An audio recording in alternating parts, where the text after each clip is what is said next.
Alright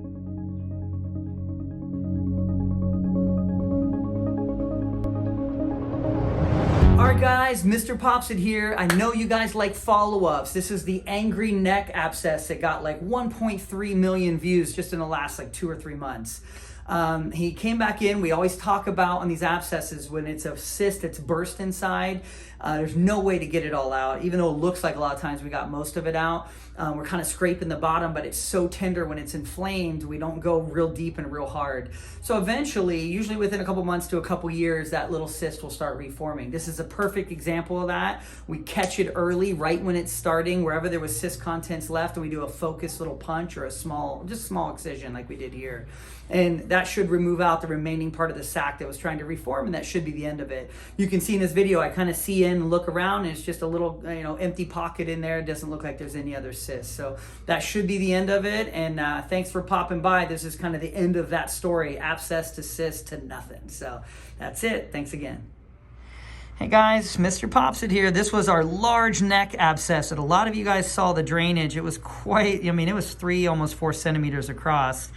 And what we talk about all the time is we get out everything that we can, but usually on the bottom of that pocket where it's tender, there'll be little bits of cyst, and eventually within a couple months they start to reform. And you can see when I pull the skin, that little tiny cyst reforming here. So now we come in and do a focused removal. We're just gonna do a little punch removal of that 6 or 7 millimeter cyst, and that should remove the remainder that was in there. This side looks good, it's non-tender. You can see his pigment's going back to normal, but we wait, and when that starts to, the cyst starts to raise its head again, and then we take it off. So we'll numb him up here and just get a couple small stitches there, and that should be the end of that once we get that all out. So we'll do that today.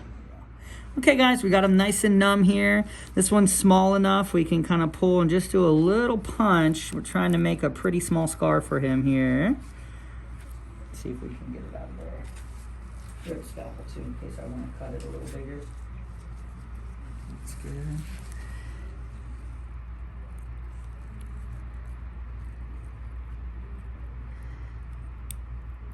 Spread that open and see.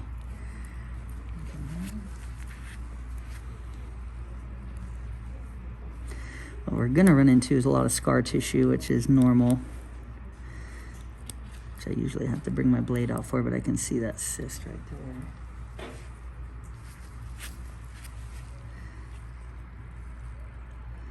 There we go. I know I block it a little and just kind of go over. What good timing, huh? Yeah, I can see the scar tissue there too. Maybe dab a little there.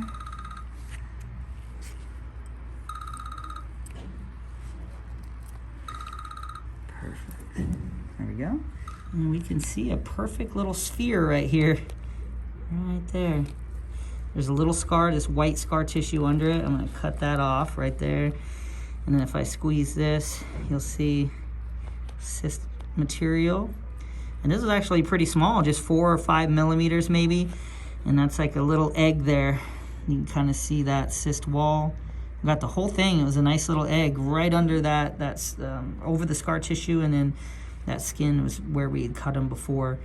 And sometimes I have seen them form 2 or 3 small ones like this, so we're gonna keep an eye on this area, but that looks great. And we got that out in one whole piece, so now we'll look at it. So you can see here, nice empty pocket all the way across. That's good. And not much scar tissue, a little bit right surface, but we got that completely out. I don't see any remaining cyst in there. There's even a little bit of a pocket down in there where that was before. Let me know if you feel any sting at all. You can see his old scar going right across here. Just a couple small bleeders.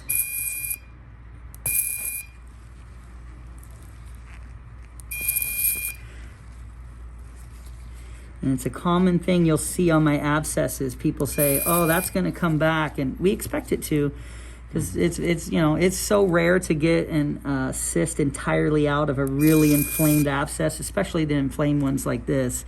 But what I bank on is when it comes back, hopefully it's in a focused small area and we can do a tiny little removal like this so we don't have to cut the whole thing wide open again. And that minimizes the scar and we still get it out. So that's why we do that. and why we watch them closely and tell them if you see any bump coming, just call us and we'll get that out. So this is a good example of that. I've actually had a couple I've recorded just in the last couple months that have been regrowth from a large abscess, and we've got them out.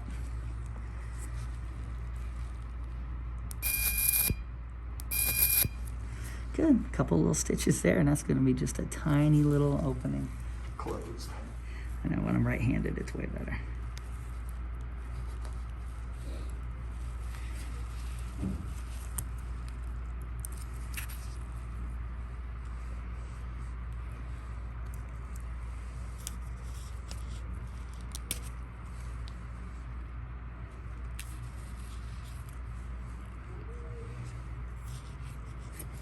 We'll still keep an eye. I got the whole ball out. I could kind of see it look like a little egg, but you know, if another part of that scar starts forming something like that, we'll get that too. Just let us know.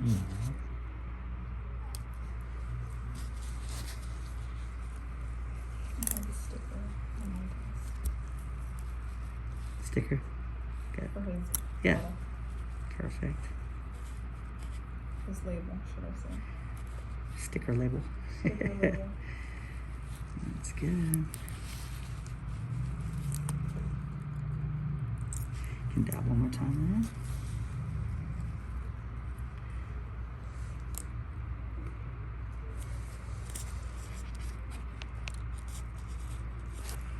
there. Very nice. 2 little stitches closes that very easily.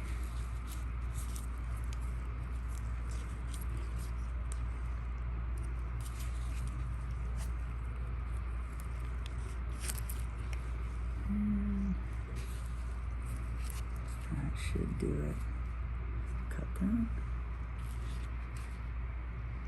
10 to 14 days. We'll just get those 2 stitches out and just kind of make sure there's no dog ears here. It looks good. Everything closed nice. And we did it right along where your original scar was. So it'll just be part of that original one. And that looks good.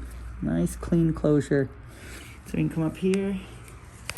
All right, guys, that was a simple excision after a very large abscess, and I'm going to post in the description his original procedure, that abscess there, so you can see where it regrew and then how we remove that, and a very focused small scar is left behind. So thanks for popping by. Thanks again to him for sharing and staying on top of when he started feeling that regrowth, because this should be the end of that abscess and cyst. Shouldn't come back again. So thanks again.